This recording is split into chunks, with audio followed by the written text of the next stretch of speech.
So I just wanted to address this particular comment, and I appreciate where this person's coming from.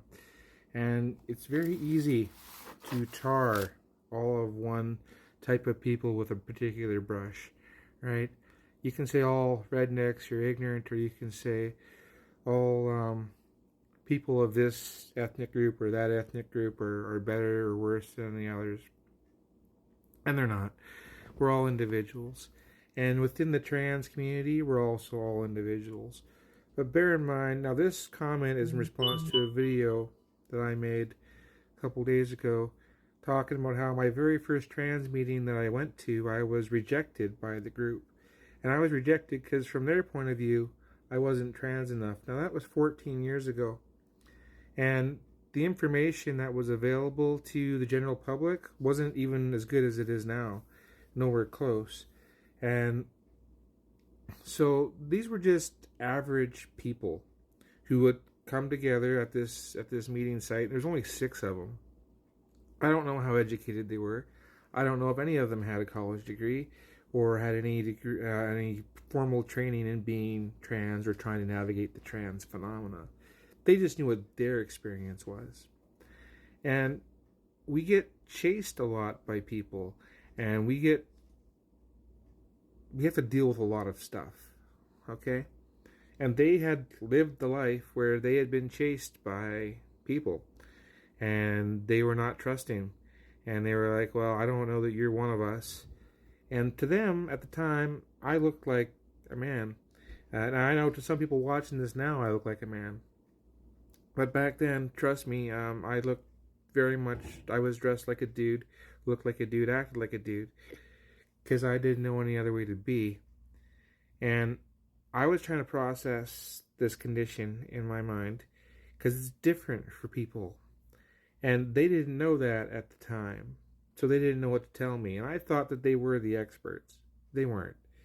They were just average people trying to navigate a really weird thing to navigate if there's no one tells you how to do it. You know, throughout the rest of our lives, throughout all other things, like we're told this is how you'll get a driver's license, or this is how you go and become a doctor, or this is how you go do these things. But for the trans condition, we're not taught how to navigate it as children or as youth.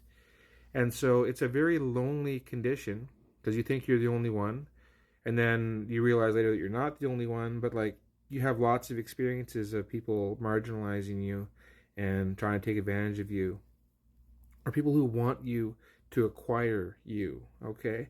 I've had people who want me just for, their own sexual pleasure. That's what they want. And all they can think about in their brain is that fantasy. And then if they actually get me, and then they get there, and like, oh, this is not what I thought it was at all, and then suddenly they don't want me anymore. Or they chicken out before they even meet me. They go, oh, this is just me being a pervert, and I don't want to meet this person now. That happens a lot to me now. So I imagine it happened a lot to the people that were at my meeting 14 years ago. So that's why they rejected me. So like I can blame them, and I do a little bit, but mostly I blame society, because this information that I'm putting out here now, like I wish somebody had told me 14 years ago what this was. That you can't outrun it. You can't get away from it. It never ends. You have to confront it and deal with it. And for some of us, it's fluid. That means it moves. For some of us, it changes.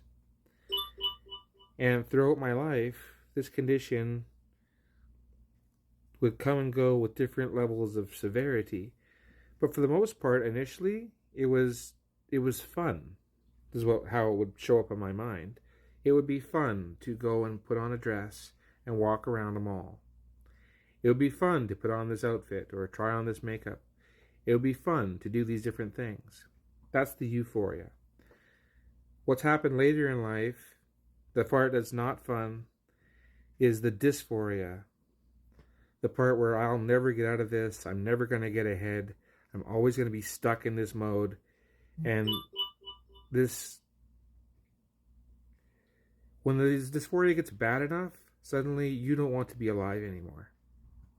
You want to unalive yourself because you don't want to feel the pain anymore because it hurts. It hurts that bad. It hurts worse than losing your kids. Okay? That's the closest description I can give to people who are cis, who have not been through this. This is the worst feeling in your existence. Which is why people who are forcibly detransitioned frequently unalive themselves very quickly after that happens. There have been many examples in recent history of people who've been forcibly detransitioned, and within a month or two they were not in this world anymore because it was just too hard. It hurt too much. And I understand how that feels now. But I didn't understand how that felt 14 years ago because I wasn't feeling that back then. Why wasn't I feeling it back then? I don't know. This is a bizarre phenomena that, again, nobody taught us how to navigate this when we were kids, and they should have. I should have been told, from the time I was 4 or 5, really, that it's okay to be a girl or a boy. Whichever one you choose to be, you can be.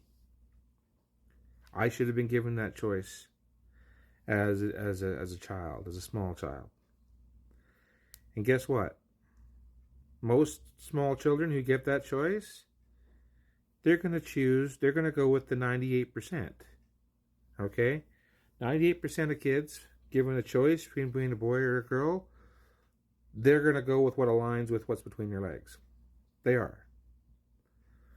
But for that other 2%, and I'm guessing it's between 2 and 1%.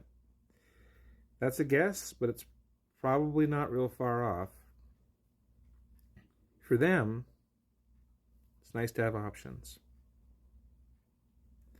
And no stigma attached to it. Anyway, that's my response to this comment. Because I don't think this guy is trying to be a troll. I think he's just saying what he believes. It's not the whole community that is bad, but the whole community in general gets stigmatized so often that these 6 particular people that I met who were representing the community to me at the time, they had been traumatized enough that they saw me as a threat because they didn't know I was real. They didn't know that for some of us, this condition is fluid, because for them it wasn't. But for me, it's always been fluid. Anyway, Darci's Corner, Darci's Ramble. Appreciate the engagement, though. Peace.